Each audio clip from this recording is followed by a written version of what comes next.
혹시 다른 사람들은 다 앞을 보지 못하는데 여러분 나 혼자서 눈을 뜨고 볼 수 있다면은 어떻게 될 것 같습니까? 나 혼자서 보고 남들은 다 보지 못한다면요. 실제로 이런 내용을 다룬 작품이 있습니다. 바로 포르투갈의 작가인 주제 사라마구라는 사람이 쓴 눈먼 자들의 도시라는 소설입니다. 노벨 문학상을 받은 작품이고 저는 책을 읽은 게 아니라 영화를 그렇게 보았는데요. 노벨상이나 이런 큰 상을 받은 작품들이 대부분 그렇지만은 상을 받은 작품들은 별로 볼만하지 않는, 읽을 만하지 않는 그런 영화였습니다. 아이들과 함께 보면 안 되는 그런 영화였는데요. 내용이 이렇습니다. 어느 날 차를 운전하던 한 남자가 신호를 기다리는 중에 갑자기 눈이 멀어 버립니다.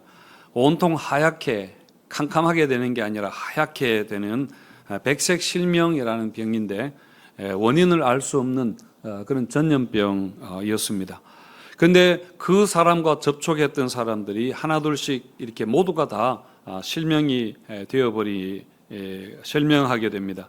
마치 코로나에 걸려서 접촉한 사람들이 확진자가 폭증하는 것 같은 그런 것과 같습니다. 그래서 정부는 백색 실명에 걸린 환자들을 폐쇄된 정신병원에 그렇게 낡아서 쓰지 않던 정신병원에 격리 수용을 하는데 전염될 게 그렇게 겁내서 그런지 완전히 방치를 해버리고 약간의 식량만 던져주는 그런 상황입니다. 그렇게 되니까 이 병동 안에 갇혀있는 수용되어 있는 사람들은 완전히 아비규환이 되어버립니다.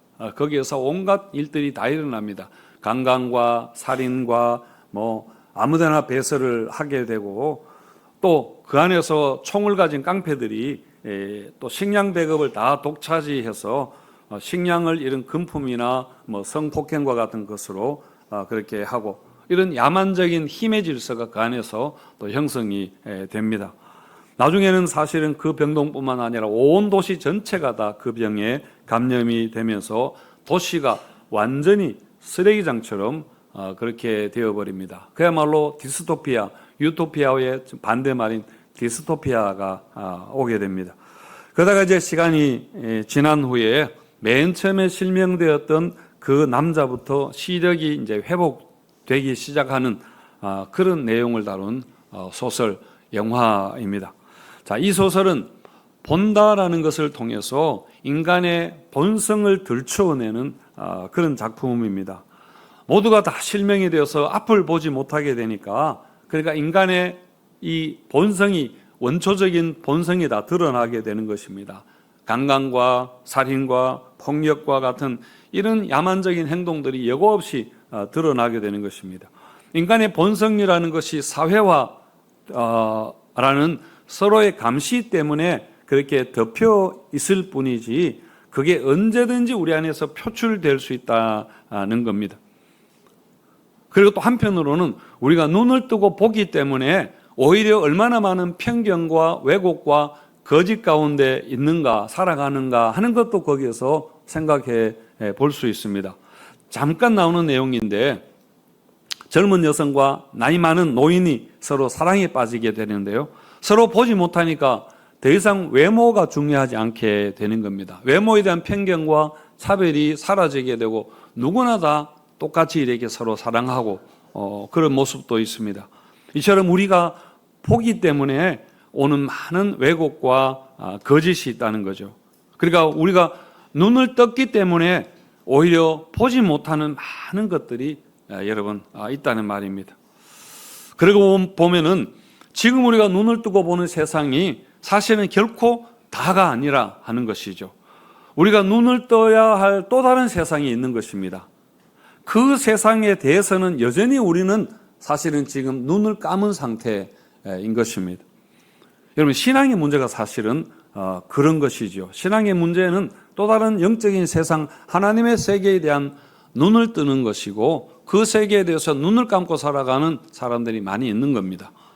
근데 그 소설 영화의 주인공이라 할 수 있는 사람이 바로 안과 의사도 이제 그 병에 걸려서 갇히게 되는데 안과 의사의 아내입니다. 모든 사람들이 다 이렇게 병에 걸려 실명했는데 그 아내만 유일하게 병에 걸리지 않아서 볼 수 있습니다. 하지만 남편을 돌보기 위해서 자기도 실명했다고 거짓말하고 그 수용소 안에 그렇게 들어갑니다. 그래서 눈을 뜨고 이 모든 상황을 다 겪게 되는, 눈을 뜨고 보게 되는 것입니다. 그러니까 혼자서 본다는 것이 얼마나 큰 고통인가, 고역인가 하는 것이고, 또 보지 못하는 자들을 돌보아야 하는 그 책임이 참 너무나 무겁게 여겨졌습니다. 물론 이 소설이 전혀 의도하지는 않았겠지만은 어떤 점에서 저는 이 소설을, 영화를 보면서 예수님이 이 땅에 오셨을 때에 그러지 않았을까, 그렇게 생각해 보았습니다. 유일하게 눈을 뜨셨던, 하나님의 세계에 눈을 뜨셨던 예수님은 영적으로 눈먼 자들이 하는 그 여러 가지 행태들, 그런 행동들을 정말 차마 눈 뜨고 그렇게 볼 수 없었을 것입니다. 하지만 예수님은 사랑으로 그것을 품으시고 돌보시고 이렇게 인내하시면서 하셨던 그 주님의 마음이 어떠했는가, 그렇게 한번 생각해 보았습니다. 하여튼 여러분, 우리는 지금 눈 먼 자들인가요? 아니면 눈을 뜬 자들인가요? 5월부터 시리즈 설교를 이렇게 하면서 마태복음 말씀을 보다가 멈추었는데 다시 마태복음으로 그렇게 돌아왔습니다. 자, 마태복음 8장과 9장 이제 볼 차례인데, 9장 오늘 본문을 볼 차례인데, 8장과 9장에는 10개의 기적 이야기가 나왔는데 오늘 본문은 그 중에 마지막 2가지 이야기입니다. 앞을 보지 못하는 2 맹인과 귀신 들려서 말을 하지 못하는 사람을 고쳐주는 사건입니다. 보통 말하지 못하는 사람은 듣지 못하는 것과 같은 그런 병이 오게 됩니다. 제가 앞에서 언급했던 눈먼 자들의 도시, 그것과는 완전히 반대되는 그런 또 하나의 세계, 하나님의 나라의 모습을 여기에서 또 우리가 보게 되는 것입니다. 오늘 본문 바로 앞에서 예수님이 관리의 죽은 딸을 살려주시고 혈류병 앓던 여인을 고쳐주신 후에 예수님의 가버나움 집으로 가시는데 길에서 맹인 2사람이 계속 예수님을 따라오면서 다윗의 자손이여 우리를 불쌍히 여기소서라고 그렇게 외쳤습니다. 하지만 예수님은 그런 외침에 아무런 반응을 하지 않으셨습니다. 길에서 아무런 대꾸도 하지 않으셨습니다. 그러니까 이 사람이 집까지 따라온 겁니다. 예수님이 이제 더 이상 도망갈 데가 없으셔서 그런지 이제 2 맹인에게 집에서 반응을 보이시는데 뭐라고 하시는가 하면은 내가 능히 이 일을 할 수 있다고 네가 믿느냐? 라고 하니까 그 맹인들이 주여 그러합니다 라고 그렇게 대답합니다. 아멘 이라는 말이죠. 그러자 예수님이 그들의 눈을 만지시면서 너희 믿음대로 되라, 그렇게 하니까 즉시 2 사람의 눈이 열리게 되었습니다. 이 사람들이 눈을 떴을 때 가장 먼저 본 것이 무엇일까요? 예수님의 얼굴이었겠죠. 얼마나 감격스러웠겠습니까? 우리도 나중에 천국에서 눈을 뜨게 될 때에 가장 먼저 예수님의 얼굴을 보게 되고 예수님의 그 인자하신 음성을 듣게 될 텐데, 여러분 그때 얼마나 감격스럽겠습니까? 우리가 지금 예수님의 얼굴을 보지 못하고 믿고 있고 예수님의 음성을 그 음성으로 듣지 못하고 있는데, 정말 예수님의 그 아름다우신 얼굴을 보고 그 음성을 직접 들을 때에 정말 그 순간이 너무나 기대가 되지 않습니까? 구주를 생각만 해도 이렇게 좋거든, 주 얼굴 배울 때여야 얼마나 좋으랴 하는 그 찬송처럼 여러분 우리에게 이 소망이 있으시기를 바랍니다. 이렇게 사복음서에서 예수님이 맹인을 고쳐주시는 사건은 복음서에서 자주 나오는, 여러 번 나오는 그런 일입니다.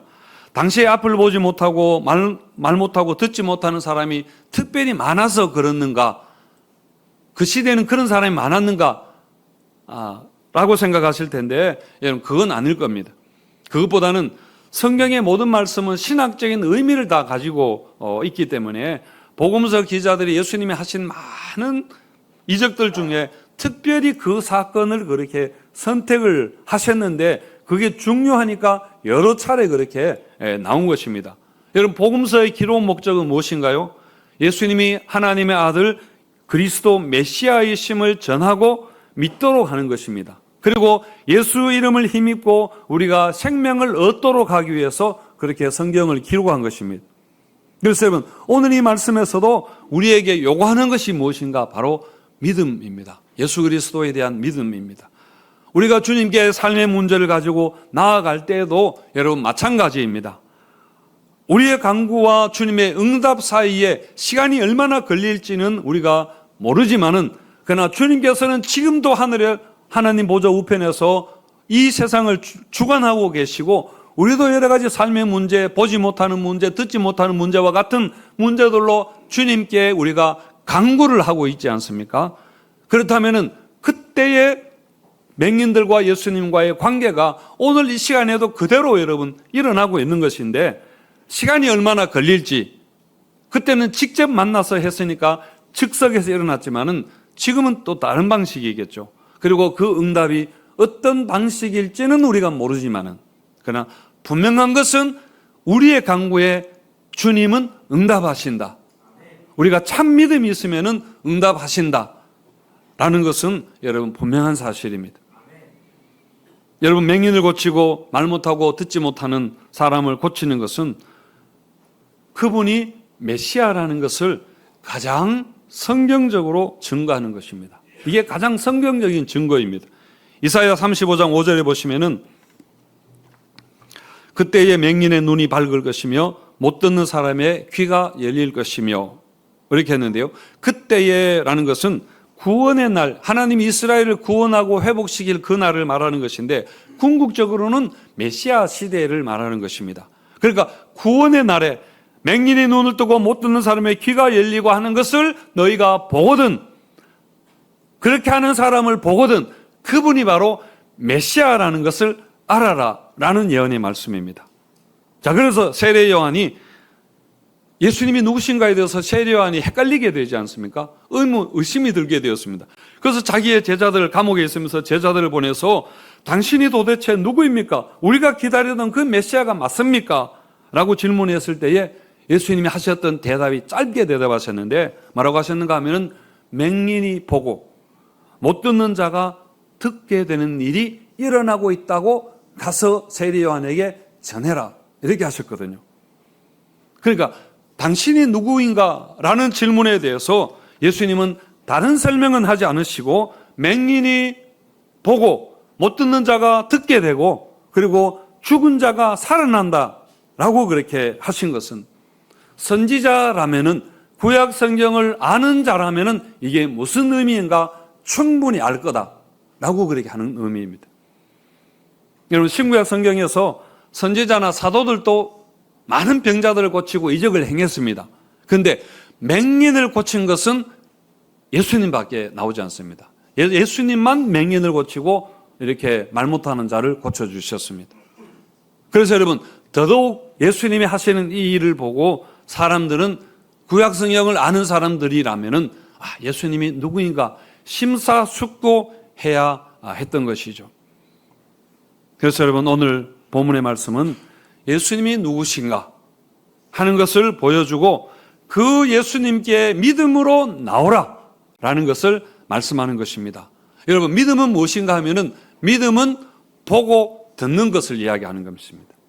송명희 시인의 그 노래에서 나 남이 못 본 것을 보았고 나 남이 듣지 못한 것을 음성을 듣고 나 남이 모르는 것을 깨달았네 라고 그렇게 한 것처럼, 여러분, 신앙이라는 것은 결국은 보는 것이고 여러분 듣는 것입니다.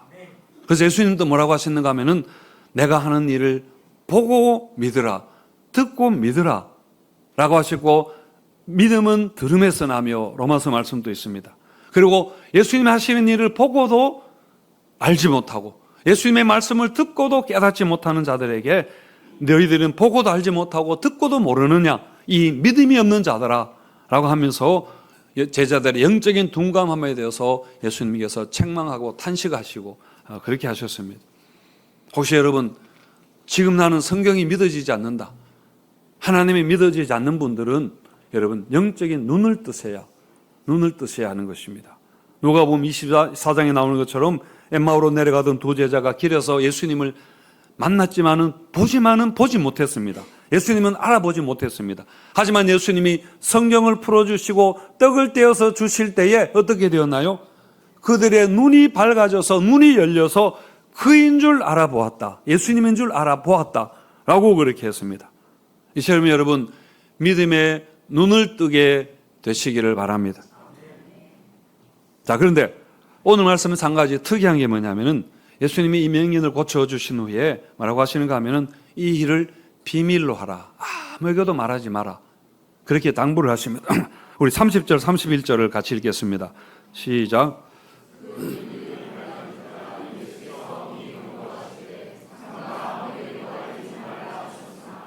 그들이 나가서 예수의 소문을 그 온 땅에 퍼뜨리느라. 엄히 경고하시면서 고침받은 것을 아무에게도 말하지 마라. 그렇게 당부했는데 여러분 그 당부가 지켜졌을까요? 그렇지 않습니다. 그들은 나가서 아마 방을 나가서 소문을 온 땅에 퍼뜨렸다 했는데 동네방네 다 떠들고 그렇게 다녔습니다. 물론 좋은 소식은 가둬둘 수 없고 언젠가는 알려지기 마련이지만은 그래도 예수님이 그러지 말라 했으면 의미가 뜻이 있을 겁니다. 그러면 그렇게 순종하는 게 여러분 옳은 것입니다. 사실 예수님도 이 사실이 영원히 비밀로 그렇게 하라는 그런 당부는 아니었을 것입니다. 여러분 생각해 보시면은 맹인이 그것도 한 사람이 아니라 두 사람이 멀쩡하게 눈을 뜨고 이렇게 집에 들어왔으면은 그 가족이, 특히 그 아내가 가만히 있겠습니까? 어떻게 되었냐고. 그 이웃들이 여러분 친구들이 가만히 있겠습니까? 무슨 일이냐고 계속 이야기할 거 아닙니까? 그러면 난 모른다고 뭐 이렇게 잡아떼는 것도 여러분 한두 번이지 한계가 있을 겁니다. 자, 그렇다면은 왜 예수님은 고쳐주시고 이것을 알리면은 사람들이 오히려 더 예수님을 좋아할 텐데 왜 이렇게 알리지 말라고 요구하셨을까요? 물론 예수님이 항상 이렇게 알리지 말라고 하신 것은 아닙니다. 어떨 때는 가서 제사장에게 보이라 알리라고 그렇게 하신 적도 있었습니다. 하지만 오늘 본문에서 예수님이 알리지 말라고 하신 것은 아직 때가 이르지 않았기 때문입니다. 요즘 여러분 과일이 이제 한창 익어가는 때 아닙니까? 하지만 아직 완전히 익지 않았습니다. 이렇게 열매를 딸 때는 아닌 것처럼 여러분 아직 주님의 때가 무르익어가지만은 딸 때는 아니라는 것입니다. 그래서 너무 때이른 예수님에 대한 사람들의 바리새인들의 반응과 증오와 이런 것들을 가져오게 될 것 같아서 예수님은 때가 아니어서 알리지 말라 그렇게 하셨는데 우리 33절과 34절도 같이 읽어보겠습니다. 시작. 우리가 놀랍게 여기이르되 이스라엘 가운데서 이런 일을 본 적이 없다 하되 바리새인들은 이르되 그가 귀신의 왕을 의지하여 귀신을 쫓아낸다 하더라. 무리들이 그걸 보고 놀랐다고 했지만은 놀랐다고 해서 그 사람들이 예수님을 믿은 것은 다른 것은 아닙니다. 믿음으로 이끌지 못했을 뿐더러 문제는 뭐냐면은 바리새인들입니다. 바리새인들이 이걸 보고 뭐라고 했는가 하면은 예수가 귀신의 왕 바알세불의 힘을 입어서 이렇게 귀신을 쫓아낸다라고 이렇게 말한 것이죠. 바리새인들도 나름대로 성경의 박사들이라 할 수 있는데 성경을 안다고 하면서 예수님의 눈을 뜨게 하고 귀를 열어주시고 말 못하는 자를 이렇게 말하게 하시는 이게 무슨 의미인지 사실은 금방 알았을 테인데도 예수님을 반대하려고 마음먹었기 때문에 고의적으로 예수님이 하는 일에 대해서 반대를 하는 것입니다. 예수님이 사탄의 세력을 멸하기 위해서 이 땅에 오셨는데 예수님에게 그 사탄의 부하라고 하는 게 가장 예수님에게 여러분 나쁜 말을 하는 것입니다. 악독한 말입니다. 하지만 예수님은 이렇게 될 줄 다 아셨을 텐데 왜 길에서는 참으시다가 집에 들어오셔서는 더 이상 못 참고 고쳐주셨는가 하면은 여러분 그들을 불쌍히 여겼기 때문입니다. 두 맹인이 예수님께 계속해서 불쌍히 여겨달라 그렇게 부르짖었습니다. 물론 불쌍히 여겨달라는 말 안에는 내 눈을 뜨게 해달라는 고쳐달라는 간구가 들어있지만은 이들의 요구는 단순히 여러분 눈 뜨는 것 이상을 지금 요구하는 것입니다. 그동안 두 사람이 앞을 보지 못하는 것 때문에 여러분 얼마나 그 땅 살아가면서 서름과 여러분 고통과 소외감과 억울함과 그로 인한 마음의 상처가 얼마나 여러분 깊게 그들의 인성과 이런 것들 다 이렇게 형성해 있었겠습니까? 너무너무 이렇게 보지 못하는 것 때문에 힘들게 살아와서 우리를 불쌍히 여겨달라라고 하는 것은 이런 모든 것들을 다 포함하는 것입니다. 내가 그동안 얼마나 힘들게 살아왔는가, 그리고 내 가족들도 내 때문에 얼마나 힘들었는가 하는 것들을 다 이렇게 마음을 이야기하는 것이죠. 그래서 예수님은 이 외침에 반응하실 수밖에 없었던 겁니다. 여러분 36절에 보시면은 무리를 보고 불쌍히 여기시고 그들을 목 잡는 양과 같이 고생하며 기신한 것을 불쌍히 여겼다 했는데, 여러분 여기에서 불쌍히 여기다 라는 헬라어 단어가 창자가 끊어지는 고통을 표현할 때 쓰는 단어입니다. 그처럼 예수님의 마음이, 긍휼의 마음이 너무너무 크셨기 때문에 예수님은 절대로 말리지 마라 라고 하는 말이 얼마나 쓸데없는 말인가, 실현 불가능한 말인가를 아시면서도 그것을 참지 못하고 고쳐주신 것입니다. 우리가 비밀을 이야기하면서 나 이거 이야기하면 안 되는데 너만 알고 아무한테도 이야기하지 마라 라고 말하면서 그 말을 하는 것과 여러분 같은 것입니다. 아무한테도 이야기하지 말고 하면서 이렇게 고쳐주신 거지요. 때가 무르익지 않았지만은, 그러나 주님의 불타는 그 마음, 긍휼의 마음 때문에 그렇게 하신 겁니다. 여러분, 우리가 주님 앞에 여러분 구할 것도 바로 주님의 긍휼입니다. 우리가 병원 의사한테 가서는 의사 선생님 나를 불쌍히 여겨주세요라고 하지 않습니다. 그냥 뭐 어디 고쳐주세요라고 하지. 그렇지만 우리가 주님 앞에 가서는 우리가 해야 될 것은 나를 고쳐주세요라는 것을 포함해서 불쌍히 여겨주세요라고 그렇게 주님의 긍휼을 여러분 구해야 됩니다. 여러분 은혜라는 것은 주님의 긍휼이 여기심을 통해서 여러분 우리에게 오는 것입니다. 그래서 여러분 주님의 긍휼은 보셨던 것처럼 직방입니다. 주님의 긍휼한 여기심은 멈출 수 없는 그런 하나님의 사랑입니다. 그래서 최고의 기도가 무엇인가? 최고의 기도가 주님 나를 불쌍히 여겨달라. 세리가 성전에 가서 기도할 때에 나를 불쌍히 여겨달라. 바리새인들은 자기를 막 자랑했지만은 세리는 불쌍히 여겨달라 했던 그 기도를 예수님께서 들으셨던 것처럼 여러분 우리의 기도가, 최고의 기도는 불쌍히 여겨달라는 긍휼을 구하는 기도인 줄을 여러분 믿으시기 바랍니다.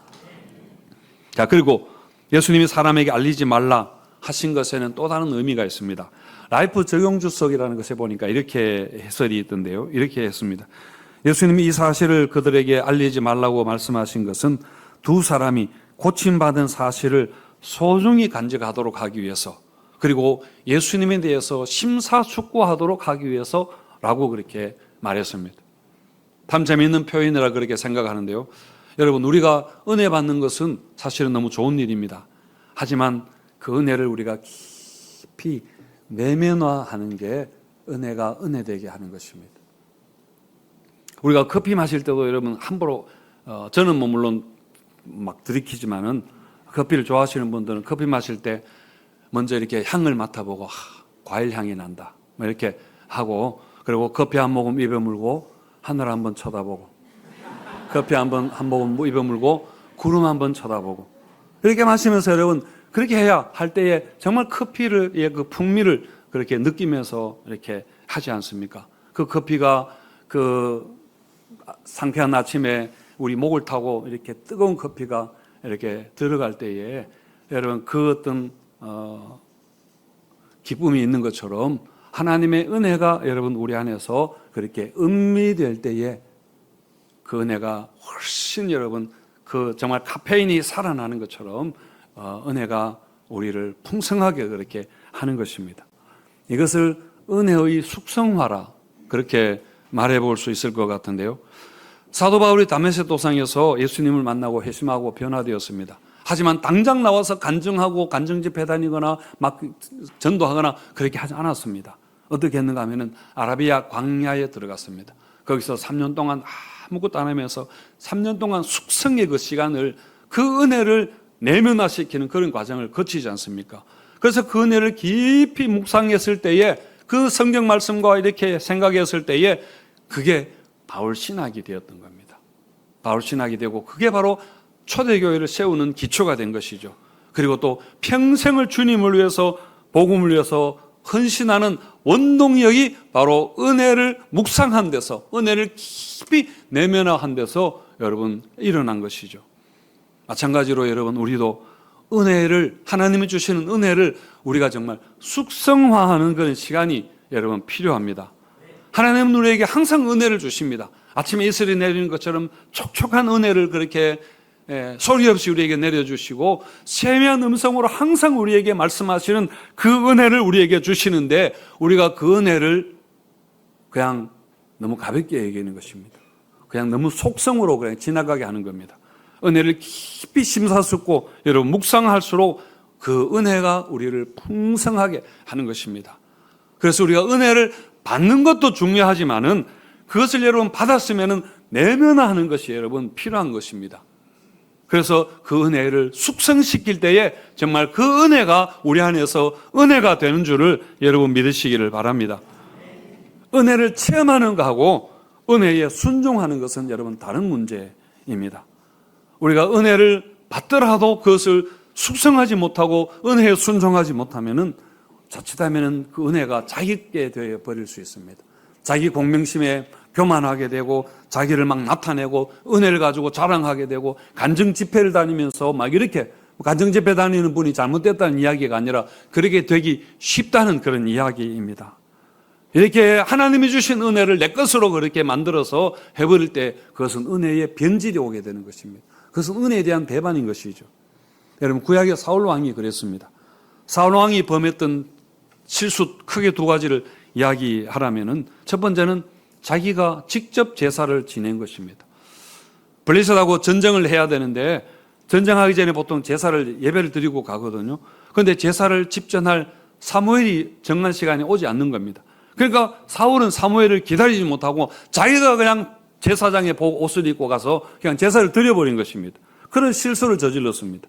왜냐하면 승리에 너무 목이 말라 있습니다. 이제 막 왕이 되었는데, 왕 될 때 사람들이 막 싫어했거든요. 반대하고 네가 무슨 왕이냐 하니까 전쟁에 나가서 내가 승리하고 와서 본때를 보여줘야 되겠다라는 그런 생각 때문에 그렇게 자기의 명예를 회복하기 위해서 그런 실수를 범하게 된 것입니다.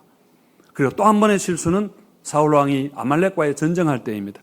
하나님은 아말렉에 아무것도 남기지 말고 진멸하라 그렇게 하셨는데, 사울 왕은 다시 그 말씀에 순종하지 못합니다. 그리고 좋은 양과 살찐 소를, 그렇게 기름진 소를 남겨두었죠. 사무엘이 와서 왜 그랬느냐라고 물으니까 뭐라고 합니까? 제사 드리려고, 하나님께 선물하려고 그랬다라고 그렇게 했습니다. 그러자 사무엘이 뭐라고 합니까? 순종이 제사보다 낫고 하나님 말씀 듣는 것이 순양의 기름보다 낫다. 그렇게 하시면서 사무엘은 영원히 하나님에게서 버려지게 되는 것입니다. 그런 점에서 사울은 왕으로서는 숙성되지 못한 졸속 작품인 것이죠. 하지만 다윗 왕은 사울과 달랐습니다. 다윗은 물론 사울 때문에 그랬지만 사울에게 그렇게 쫓겨다니는 그 광야의 시간이 바로 깊은 숙성의 시간이었습니다. 여러분, 그때 기록한 시편의 말씀들이 얼마나 은혜가 여러분 넘치고 깊은 의미를 가진 그런 말씀입니까? 그래서 다윗은 바울 같은 사울 같은 그 실수를 범하지 않았던 것이죠. 그 하나님이 주신 은혜가 내면화되어 있었습니다. 그리고 그 은혜가 숙성되어 있었기 때문에 항상 그 안에서 찬양이 나오고, 사울 왕은 시편을 하나도 기록하지 않았습니다. 그래서 여러분, 두 맹인이 알리지 말라는 명령에, 이렇게 두 맹인이 알리지 말라는 하나 주님의 명령에 순종하지 않아도 예수님이 크게 손해 보실 것 없는 것 같아도 여러분, 그 명령에 순종하는 게 여러분 맞습니다. 하나님께 제사 드리는 거 좋은 일입니다. 그러나 그보다 더 중요한 것은 순종하는 것입니다. 예수님이 길에서 두 맹인 그렇게 부르짖어도 그냥 지나치셨던 것도 지금 지나친 절박함에서 나오는 그런 어떤 두 사람의 흥분을 가라앉히고 미리 숙성의 과정을 준비하도록 그렇게 하지 않았는가, 그런 생각도 해보게 됩니다. 자, 성도 여러분, 우리가 부족할 때, 우리가 힘들 때 주여 나를 불쌍히 여기소서 하며 은혜를 간구하며 엎드리는 믿음도 중요합니다. 그렇지만은 하나님의 은혜를 주셨을 때에 그 은혜를 숙성되게 하는 것, 은혜가 은혜되게 하는 것. 그래서 그 은혜가 여러분 우리의 말과 우리의 성품과 우리의 인격과 우리의 삶의 모양이 되어서 정말 우리의 삶을 통해서 우리의 성품과 우리의 말을 통해서 그리스도의 향과 맛이 나는 그런 성도가 여러분 되어야 할 것입니다. 그렇게 숙성된 은혜가 있어야 온전한 순종으로 여러분 나갈 수 있습니다. 이처럼 하나님의 말씀 가벼운 것 하나라도 소홀히 여기지 않는 온전한 믿음의 순종이 있으시기를 주님의 이름으로 축원드립니다.